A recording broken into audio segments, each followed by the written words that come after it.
સુરતના ઐતિહાસિક ચોક બજાર વિસ્તારમાં પવિત્ર તાપી નદીને કિનારે આવેલા અતિ પ્રાચીન અને પૌરાણિક પાતાલી હનુમાનજી તીર્થ ક્ષેત્રે તાજેતરમાં જ હનુમાનજીનો પાટોત્સવ અત્યંત ધાર્મિક માહોલ અને ઉત્સાહ સાથે ઉજવાયો।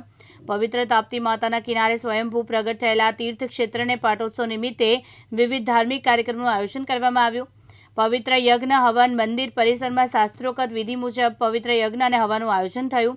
સંધ્યાકાળે હનુમાનજીની ભવ્ય મહાઆરતી કરવામાં આવી, જેમાં મોટી સંખ્યામાં ભક્તો જોડાયા હતા। મારું નામ રવિ પ્રજાપતિ છે। અહીંયા હું વર્ષોથી સેવા આપી રહ્યો છું। આજ રોજ પાતાલી હનુમાનજી મંદિરનો પાટોત્સવનો કાર્યક્રમ રાખવામાં આવ્યો છે।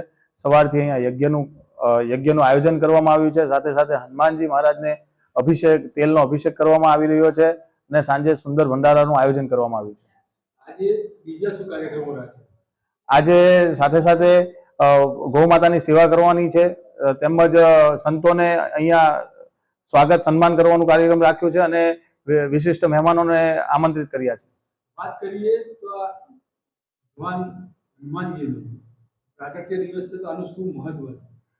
સંત શ્રી નિર્મલદાસ મહારાજજીએ વર્ષો પહેલા અહીંયા તપસ્યા કરી હતી અને તપસ્યાના ફળ રૂપે પાતાલી હનુમાનજી પાતાળમાંથી સ્વયંભૂ પ્રગટ થયા હતા। વાત કરીએ તો આજે ભંડારો જે યોજાઈ ગયો, કેટલા ભાવિ ભક્તોએ આમાં પ્રસાદનો લાભ લીધો? આશરે 10,000 થી વધારે લોકોએ અહીંયા ભંડારાનો લાભ લીધો છે। સાબિર સૈયદ, દિવ્યાંગ ન્યૂઝ, સુરત।